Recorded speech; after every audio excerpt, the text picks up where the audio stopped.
ہوگی۔ ویڈیو کو دیکھا کریں اور ضرور دیکھیں اور لائک شیئر سبسکرائب ضرور کریں۔ آج کا میرا موضوع ہے کانوں تک ہاتھ اٹھانا، تکبیر تحریمہ کے لیے کانوں تک ہاتھ اٹھانا، اس کے بارے میں کیا حکم ہے۔ نماز میں تکبیر تحریمہ کے لیے مردوں کو کانوں تک ہاتھ اٹھانا سنت ہے۔ نماز کے لیے تکبیر تحریمہ پڑھتے ہوئے کانوں تک ہاتھ مردوں کے لیے اٹھا کر ہاتھ کانوں تک اٹھانا یہ سنت محمد مصطفیٰ صلی اللہ علیہ وسلم ہے۔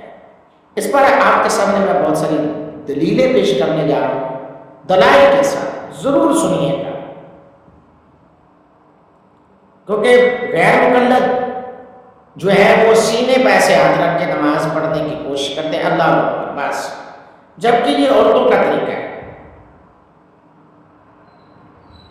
بہت ساری حدیثیں آپ کے سامنے میں حدیث پیش کر رہا ہوں۔ بخاری اور مسلم اور طحاوی نے مالک ابن حویرث سے روایت کی، نبی پاک صلی اللہ علیہ وسلم نے کیا کیا؟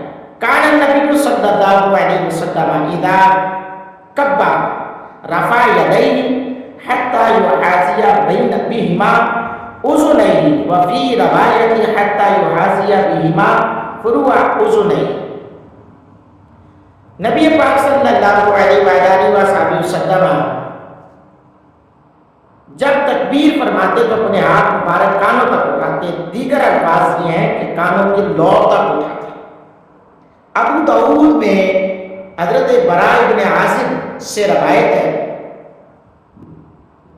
ان رسول اللہ صلی اللہ علیہ وسلم کان اذا فتح الصلاۃ رفع یدیہ الی قریب من اذنیہ ثم لا یرد۔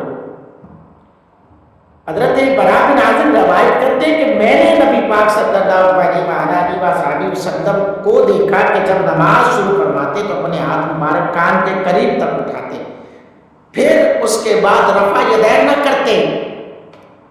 لو جی، اس میں رفع یدین کا بھی حوالہ موجود ہے، وہ انشاءاللہ اگلے موضوع پر جب باری آئے گی تو میں آپ کے سامنے ضرور پیش کروں گا، وہ بحث الگ ہے۔ لیکن اس ٹائم چونکہ موضوع ہے میرا کانوں تک ہاتھ اٹھا کر تکبیر تحریمہ کہنا، دو حدیثیں آپ کے سامنے پیش کی۔ تیسری حدیث مسلم شریف کے اندر ہے، حضرت وائل ابن حجر سے روایت ہے، انہوں نے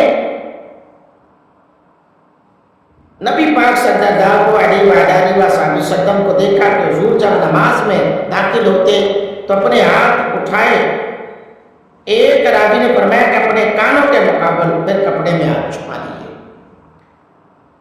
اگلی حدیث ہے بخاری، ابو داؤد، نسائی نے حضرت ابو قلابہ سے روایت کی ہے، مالک ابن حویرث نے نبی پاک صلی اللہ علیہ وسلم کو دیکھا کہ آپ ہاتھ شریف اٹھاتے تھے جب تکبیر تحریمہ فرماتے اور جب رکوع سے سر اٹھاتے، یہاں تک کہ کانوں کی لو تک پہنچ جاتے۔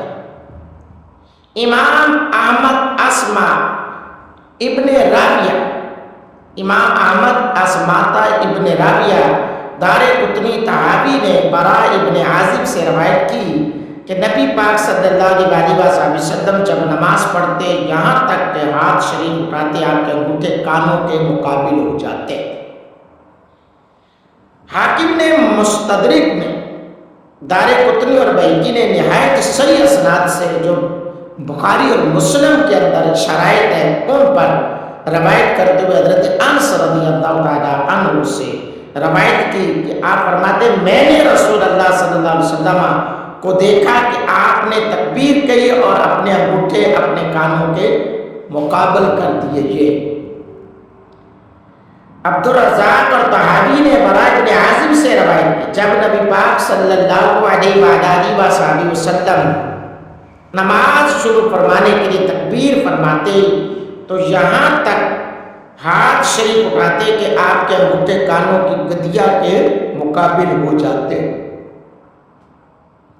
حدیث نمبر 18 ابو داؤد نے حضرت وائل ابن حجر سے روایت کی، حضور نے ہاتھ مبارک اٹھائے یہاں تک کہ ہاتھ شریف تو کندھوں کے اور انگوٹھے کانوں کے مقابل ہو گئے۔ یہ چیز حدیث 19 دار قطنی نے حضرت براء بن عازب سے روایت کی، انہوں نے حضور کو دیکھا جب آپ نے نماز شروع کی تو اپنے ہاتھ مبارک اٹھائے یہاں تک کہ انہیں کانوں کے مقابل فرما دیا، پھر نماز سے فراغت تک ہاتھ نہ اٹھائے۔ آخری حدیث ہے آپ کے سامنے پیش کر رہا ہوں میرے آج کے موضوع کی۔ طحاوی نے ابو حمید سعدی سے روایت کی، وہ حضور کے صحابہ سے فرمایا کرتے تھے کہ تم سب سے زیادہ حضور کی نماز کو میں چاہتا ہوں۔ آپ جب کھڑے ہوتے نماز میں تو تکبیر فرماتے، اپنے ہاتھ مبارک چہرے شریف کے مقابل تک اٹھاتے۔ یہ تمام حدیث آپ کے سامنے میں نے پیش کی، ان تمام حدیث سے یہ بات تو طے ہوگی کہ سینے کا کہیں پر ذکر نہیں ہے، سینے کا کہیں پر ذکر نہیں ہے۔ سلفیوں کا، غیر مقلدوں کا پروگرام، جی ہاں، تو لہذا میں نے یہ جو احادیث پہ بیان کی ہے ان میں واضح ہے کہ جو امام اعظم ابو حنیفہ رحمۃ اللہ تعالی علیہ